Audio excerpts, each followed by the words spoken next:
My dentist called me at midnight. That's how it began, between the soft hum of my refrigerator and the slow ticking of the clock that hadn't worked properly in months. His voice trembled through the receiver. "Don't panic," he said, "but I need you to come in now." My mind tried to form questions, but the way he said "now" froze them in my throat. "Why?" I managed.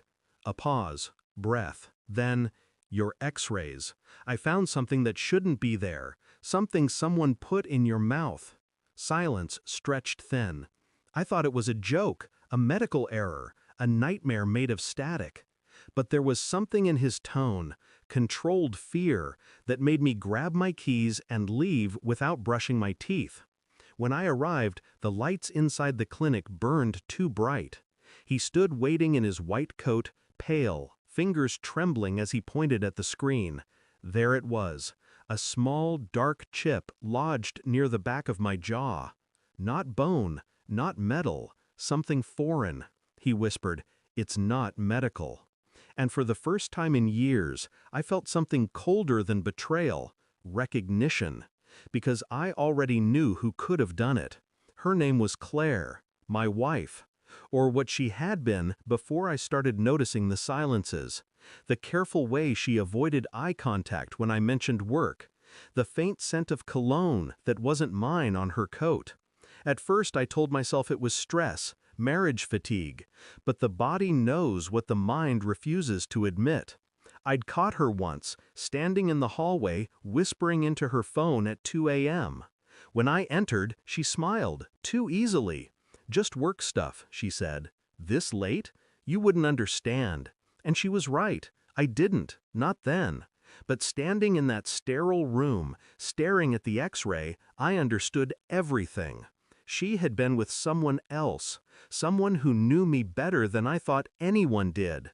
My routines, my health, my weaknesses. She was the one who had scheduled that dental appointment 6 months ago, the one I didn't remember asking for. She said it was just a cleaning. I remembered how the dentist back then was new, young, nervous. How Claire had insisted on paying for me. How she'd stayed in the waiting room, scrolling through her phone, smiling faintly at whatever message she was reading. The memory hit like ice water. She hadn't been fixing me, she'd been planting something. I didn't confront her, not yet. People like Claire feed on reaction. I starved her instead. I went back to my daily life with surgical precision. Same breakfast, same routine, same empty kiss before she left for her meetings. Inside, I cataloged every inconsistency, every lie she thought was invisible. Her new perfume, citrus and musk, her passwords, slightly changed, her bank statements, shortened. I hired a private investigator, a quiet one. He delivered the first batch of photos within a week. Claire, outside a sleek office building, leaning into a man's car window, smiling the way she hadn't smiled at me in years.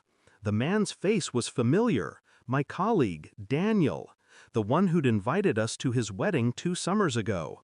And suddenly, everything aligned. The timing, the distance, the chip in my jaw. Daniel worked in security systems, surveillance tech. They hadn't just cheated, they'd watched me, tracked my voice, my movements, my life. And I'd been sleeping beside the evidence the entire time.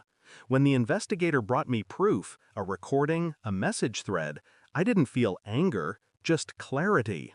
Claire's voice, soft and careful. "He doesn't suspect a thing. The chip works perfectly. Daniel said it records proximity, sound within 5 feet. We'll know everything." My name was in her laughter, my privacy in her mouth. That night, I sat across from her at dinner. She smiled, cutting her steak, pretending. "You're quiet," she said. "Just tired," I replied. She leaned in, her perfume slicing through the air. "You're overworked. You need to let people help you." I smiled. "You already did." She didn't notice the shift, the calmness, the quiet calculation. But I'd already filed the police report, already had the chip removed, already given them the names. The trap was set. They came for Daniel first. Corporate espionage, Unauthorized surveillance. His company folded overnight. Claire tried to reach me when they questioned her. I let the phone ring. Later, when she came home, her voice cracked beneath the weight of her own panic. "You knew," she whispered. I nodded once. No anger, no performance. When? The night you told me not to panic. She flinched. The same words, my words. For a long time, we just stared at each other, her world crumbling in silence, mine rebuilding quietly behind my eyes. "You ruined us," she said.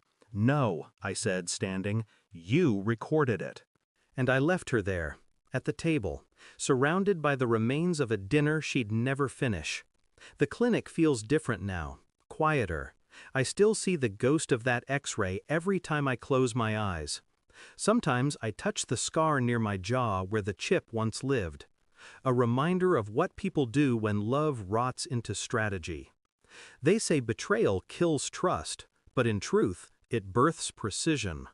I don't dream of Claire anymore. I don't hate her either. Hate is just another form of attachment. What I have now is simpler, cleaner, like silence after a scream. I've learned to live with it, because once you've had something foreign lodged inside you, you stop fearing what people can put in your mouth. You start fearing what they can't take out. Thanks for watching. Don't forget to like, share, and comment. Subscribe now to Cheating Stories Insight World for more amazing stories.